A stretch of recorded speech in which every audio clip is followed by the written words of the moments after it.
Welcome back to Definitely Not Definitive. I'm Ken. And I'm Bethany. And we're just a deadly duo in love. Let's react to some death battle. Yeah, and I'm really excited for this one. Yes, we're checking out Omni-Man versus Homelander death battle, Invincible versus the boys. We just checked out Invincible not too long ago, so we wanted to wait until we saw Invincible before we saw this death battle. Yeah. And it's a new year, people, so that means a new death battle bet. Last year, the tie column won, so we dressed up as Dante and Bayonetta for our New Year's Eve and New Year's Day. And this year is a new battle, new bet. So we're gonna place bets on this, okay? So $5 is the minimum bet you can bet. If you feel like someone's really gonna win, like let's say I really feel like Homelander or Omni-Man's gonna win this one, I can bet as much as I want. Like we got $250 to start with. Whoever has the most amount of money at the end of this year wins the bet. And if you want all of our death battle reactions, go ahead and check out the description of this video. We got a playlist there for you. Are you ready? I'm ready.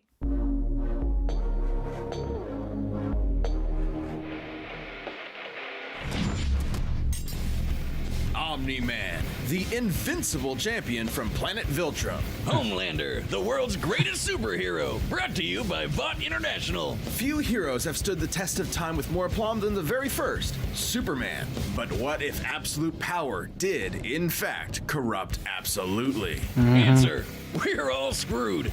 He's Wiz and I'm Boomstick. And it's our job to analyze their weapons, armor, and skills to find out who would win a death battle. Look, up in the sky. It's a bird. It's a plane. No, it's Omni-Man. Had you going there for a second, huh? Not really. His name is in the title of the video. Well, you might be forgiven for mistaking Nolan Grayson for his classic comic inspiration. He's even got that sexy mustache that he's not afraid to hide with terrible CGI. Born on the planet Viltrum, Nolan was sent to Earth to act as its superpowered alien defender and spread the enlightenment of his utopian homeworld. Really wants his son to Superhero think. alter ego Omni-Man, there was no one better suited to the task. He saved the world countless times, worked alongside the Guardians of the Globe, and even married and had a son, Mark. Life couldn't be better until Mark inherited his dad's Viltrumite powers. That's when Mark found out that his dad was a stinking rat bastard liar. Turns out, Viltrum wasn't exactly the peaceful utopia Nolan promised. Peaceful in the sense that they culled half their population, murdering billions with their bare hands until only the strongest were left, united by a common purpose. This Viltrumite empire then went on to conquer planet after planet in their home galaxy, murdering any who dared oppose them. So just scratch that whole peaceful part entirely. And turns out Omni-Man was here to do that same thing to Earth. Sorry, Mark. You're a dick. Even worse, he's easily the most powerful being on the entire planet. Imagine combining the raw power of a Kryptonian and the bloodlust of a Saiyan, and what you get is basically a Viltrumite. Due to their unique DNA, Viltrumites are composed of smart atoms that they can manipulate to achieve superhuman feats, like holding their breath for weeks on end by drawing more energy from the oxygen inside them. Kinda reminds me of that whole bioelectric aura thing Superman has. That's basically how comic writers bullshit a science-y explanation for his powers. Except smart atoms make even less sense. How can atomic structure be designated by your DNA? DNA is made of atoms. It's completely nonsensical biological hogwash that I cannot stand. Uh-oh, comics fans. I'm calling this debunked. Viltrumites can fly, withstand near absolute zero temperatures, and even possess insane healing factors.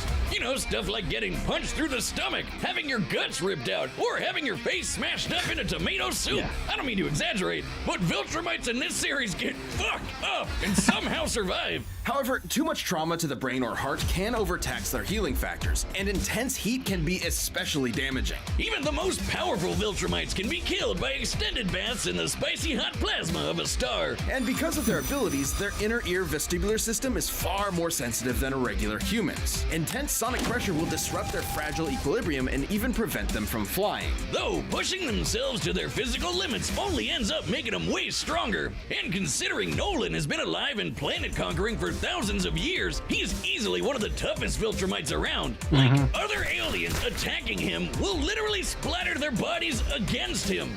But Mark didn't inherit everything from his dad. Despite his alien genes, Mark was raised as a human with our weak, pathetic human values like love and compassion and not brutally murdering the shit out of everyone you see like a maniac.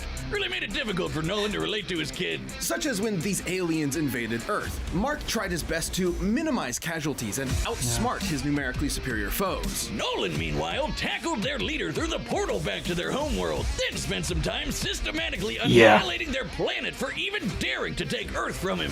Classic generational divide. Annihilate is underselling it. Nolan flew so fast that his body lit their planet's atmosphere on fire, creating massive country-sized explosions, with his own body as the projectile. Omni-Man has flown across galaxies in only a week, survived punching a hole through a planet, and even deflected a meteor the size of Texas. Assuming that means the diameter of the meteor is equivalent to the distance from the top of the Panhandle to the Gulf of Mexico, that would make it 1,300 kilometers wide. And weigh over 4.6 quintillion tons, moving at re-entry speeds of over 11,000 meters per second. It had hit with enough energy to destroy the moon twice over. So Omni-Man is strong enough to slaughter those who considered him an ally, the Guardians of the Globe, all to ensure as seamless a transition to the coming Viltrumite rule as possible. Too bad for Nolan, it wouldn't be that easy, because he'd have to go through his son first. Mark was horrified by his father's treachery, spurred on by the reveal that Nolan only viewed his mother as a pet, a disposable broodmare. terrible. Invincible fought Omni-Man to save the planet. And that's when Mark's real Viltrumite training began. Get it? Training? Like the trade? Yes, we get it. It was a good pun. Jesus. But if anything, it was Omni-Man that learned a lesson about humanity that day. He may have tried to turn Mark into a Viltrumite, but in reality, as Nolan fled Earth with tears in his eyes, Mark made his father human. Welcome to Vought International, a multi-billion-dollar American conglomerate whose #1 products are the greatest superheroes on the face of the earth. That's right, superheroes are real and they're big business. Imagine a company that possesses a monopoly on popular culture, pumping out movies, TV shows, action figures, and video games constantly, drowning the masses in a slurry of focus-tested nostalgia opium with no end in sight. Yeah. Imagine! Within Vought's pantheon of gods among men is their premier super team, the Seven, and its leader, Homelander. He's got the looks, the charm, the Jesus, and most importantly, he's got the power to slaughter all of America's enemies at home and abroad. This guy probably eats freedom and shits eagles. But Homelander's squeaky clean corporate sheen is only skin deep. Far from the big blue Boy Scout he's marketed as, Homelander is probably the closest thing to Lucifer on Earth. Remember Bad Future Biff from Back to the Future? Your attention Now give saving him milk. superpowers and media training. Vought's official story is that Homelander was an alien who landed here as a baby, a tale we're all familiar with. And one that's total bullshit. Homie was made in a lab with Vought's proprietary super soldier serum, Compound V. And he was a complete success. Too much of a success. He was murdering rooms of terrified scientists before his umbilical cord was even cut. In the comics, Vought had to keep a remote-controlled hydrogen bomb strapped to him at all times because they had no idea what else could possibly kill him. As he grew up, he was subjected to psychological conditioning to make him the greatest and most profitable hero of all time. It wasn't long before he debuted as Homelander, the ultimate defender of the American dream. Homelander possesses massively superhuman strength, speed, and durability. He can fly at hypersonic speeds, see through walls with X-ray vision, and detect a person's emotional state from just the sound of their heartbeat. But you know you're done for when he breaks out his heat vision, which is strong enough to slice through crowds of people or split airplanes in half. Or screams so loud that it shatters the eardrums of anyone around him. Those are innocent bystanders whose ears are exploding, by the way. Oh yeah, he totally botched this mission to stop a plane hijacking, so he forced each and everyone on board to die in the resulting crash so they wouldn't reveal his incompetence. Well, Homelander's powers may be real, but his heroism is a charade. Though he plays his part well, he cares nothing for the peons he's forced to protect. The only thing he treasures is, ironically, his public image. Turns out being raised as a lab experiment doesn't create a healthy person. But don't worry, he eventually cleaned up his act and started a totally 100% healthy sexual relationship with a fellow superhero who just happened to be an actual Nazi. Speaking of sex, Wiz, you know how I'm always saying we should figure out how Superman and Lois get busy? Well, forget that, because Homelander proved that they can't when his ejaculation blew his partner to smithereens. Oh my God! Who drew that? Look, there's no way to sugarcoat this. Considering a human's load has much less mass than a shotgun pellet, it would have to be moving significantly faster to achieve the same kinetic energy. Over 1,500 meters per second, or 4.5 times faster than sound. That's right. Homelander can bust a nut faster than the speed of sound. Well, good night, everybody. Ooh, kinda sucks for humanity that they made this dude the most powerful being on the planet and a psycho murderer. That's no exaggeration. Stillwell even commented that Homelander has proven immune to every weapon known to mankind, no matter how powerful. Humanity literally lacks the ability to kill him. That'd include nuclear weapons as powerful as the Tsar bomb, which exploded with the energy of 50 megatons of TNT. Actually, it could have exploded with twice that, but the Soviets who created it were afraid it would irreversibly alter Earth's biosphere and end the world. Oh my That's God. right, we all almost died. And that's the kind of shit Homelander can shrug off no problem. He's strong enough to throw a jet with one hand and fast enough to outspeed a C4 explosion. Despite being an emotionally stunted man-child, Homelander is still surprisingly cunning and able to manipulate those around him. Though it probably wasn't too smart to piss off the world's angriest limey, Billy Butcher. Yeah, turns out forcibly fathering a bastard son with someone else's wife is not a good idea. Of note, as unjustifiable as it is, to Homelander, this gave him something he never had before. Some small measure of control over his own life. Being born Vought's star pupil meant he was under their thumb from the day he was born. His superpowered son was the first thing that was truly his and might be his best option for a new beginning. Or not.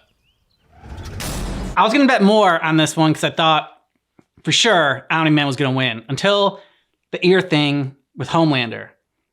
I'm still thinking I'm gonna go with Omni-Man, but I'm gonna bet $5 on Omni-Man. I was gonna bet Omni-Man, but now you bet Omni-Man. You can still bet. It's you know, because this makes it easier to bet. So we both bet, but it just depends on how confident you are. If you are really confident on Omni-Man, you can bet more than me, or you can bet the same amount. It's okay.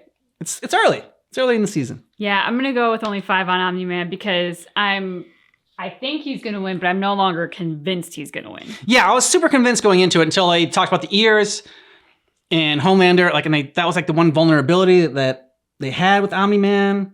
Well, and the fact that with Homelander, no man-made weapons can harm him. That was one of the things on the side of the screen. Yeah. And we know Omni-Man is vulnerable to heat. So, I mean, it all depends on which way the battle goes. There's a formula here for Homelander to win, but I feel like there are more formulas for Omni-Man. Yeah, I just feel like Omni-Man had more impressive feats than Homelander did. And Omni-Man took out all the Guardians and he battled all those aliens and just completely blew up the world they had. I don't know if he completely blew it up, but just basically just by going fast, he was able to create enough of an explosion. So that's why I thought Omni-Man for sure. But yeah, it seems like Homelander might have some of the kryptonite for Omni-Man. But that might just be Death Battle throwing us off. It could just be. They like to do that. Okay. All right, the combatants are set. We've run the data through all possibilities. It's time for a death battle! Maybe an interesting one. Yes, it is. Oh, Christmas time.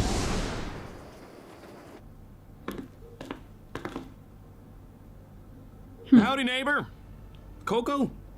It's warm.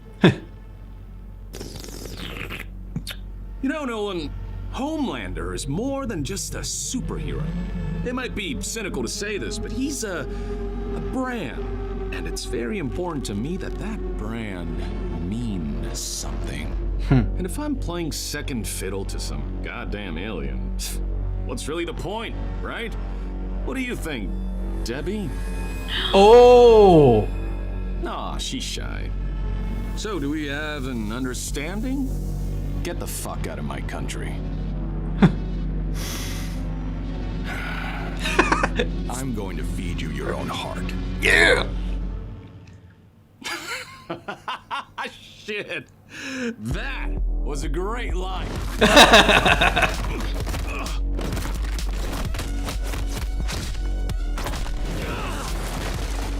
Country?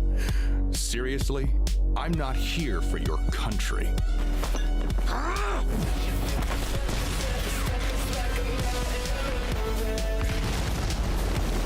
Ooh.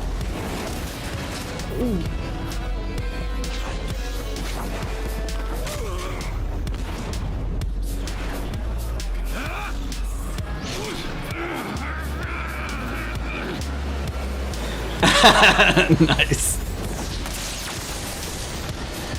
All right.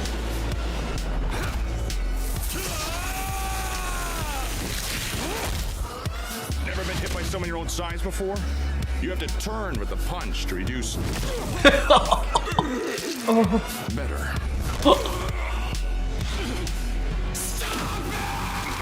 Oh, there you go.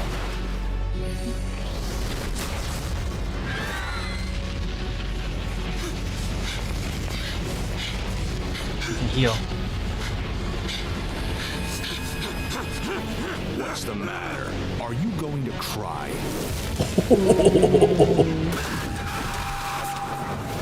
After I'm done with you, I'm gonna flashpoint that little shit son of yours! This worthless neighborhood! And every goddamn person you know! Oh! Oh god. Oh! Oh my god, he's gonna do it. Remember what I promised you. Oh my god, he's. Oh! Now swallow.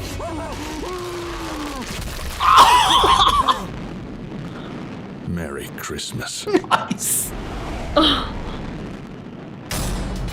KO! Wiz, if there's a god, it sure seems like he was working out some aggression there. Despite Homelander's dominance within the world of the boys, he's a big fish. in a 7.2 small billion pond, times faster. relatively speaking. Homelander can move faster than sound, while Omni-Man can move faster than light. Homelander can survive a nuke, while Omni-Man can shatter the moon twice over. Yeah. To be fair, Homelander did have a couple of abilities Omni-Man didn't, like his heat vision. And while Viltrumite healing factors have failed against continuous exposure to the heat of stars, that still took quite a bit of time. And there's no reason to think Homelander's heat vision was anywhere near that hot. Hell, Nolan's tanked heat vision from the superhero Mean Supreme before, who can vaporize people in an instant. Even if it was hot enough, Omni-Man's superior speed would cut him off before he could do any lasting damage. Similarly, despite being able to disrupt his equilibrium with his supersonic screaming, Homelander wasn't strong enough to capitalize on it in any meaningful way. Plus, while Homelander is pretty devious when the situation calls for it, Omni-Man has been fighting and conquering worlds for thousands of years. He comes from a warrior culture based on fighting. Homelander, on the other hand, comes from a test tube and never had to push himself as a fighter because he was always so much stronger than everyone else. And that's the key difference between them. One is a warrior, and the other is a bully. Homelander was never going to give up easy, but Omni-Man's skill, power, and Viltrumite heritage earned him the win. When it comes to Superman knockoffs, Homelander had to eat his heart out. The winner is Omni-Man. All right, so we both won extra $5, so now we got $2.55 each. So we're off the same start we were last year, where we picked the same person. But you know, like you have to get used to this betting style now, and so I think you know it'll change as we go on. I just love what they said at the end about Omni-Man being a warrior versus Homelander being a bully. I think that perfectly encapsulates the fight and justifies the choice of who would win. And I'm kind of kicking myself that I didn't see that or think of it that way going into the fight, because then I definitely would have bet more money. But you know, the one thing that I kept hedging on was, but Homelander's heat laser eyes and what would happen if like he did to Omni-Man what he did to what's her face in season 1? Yeah, Elizabeth Shue's character. Yeah, and I was gonna say Elizabeth Shue because I couldn't remember her actual name. That's fine. But and spoiler alert if you haven't watched The Boys, sorry. Well, I think that there's a ton of spoilers in this, so if you haven't watched The Boys, then yeah, you've already gotten spoiled with things. I thought, you know, if he could do that, they did say vulnerability to heat, and maybe that would be something that would be like the kryptonite for Omni-Man. So I love that they dealt with it in this. Yep. Because I think I probably would have walked away thinking like, well, but what if they hadn't? And they did a great job. They dealt with it, and they explained exactly why that would not be effective. And, you know, very true to form for both the series Invincible and The Boys. This was incredibly gruesome and bloody, and that's the way it should have been. And so they did not shy away from that at all. That was brutal. Remember what I told you before? God. I loved how his eyes were gone. because of the heat, and all of a sudden, like he had already grown them back, but they were, still all messed up because he, hadn't healed up the rest of his body around it. I also love the way that this started because it was so brilliant. The idea of Homelander in this guy's house, that's something that happens in The Boys all the time. Homelander appears in the safe space of his enemies to make them know that they're not safe. And what he did to Debbie, and then Omni-Man's reaction to that, which he obviously cares less for pets than we do, because I would have been devastated. But like, it wasn't the loss of a wife, it was the, this is a setback. Like I gotta go out and find a new pet. I mean, it was so perfectly on brand and on character for both of these characters from their subsequent series that I just thought they did a great job with this animation. Yeah, the sigh was just like so perfect. Like I didn't realize how much of a part of like his character it was until they brought it in. I'm like, oh yeah, that was very perfect. That was very fitting. You'll let us know what you thought about this down below in the comments. And if you want more of our Death Battle reactions, go ahead and check out the description of this video. We got a playlist there for you. Thanks so much for checking out our reaction for this Death Battle, Omni-Man versus Homelander, but just keep in mind that our reaction is definitely not definitive.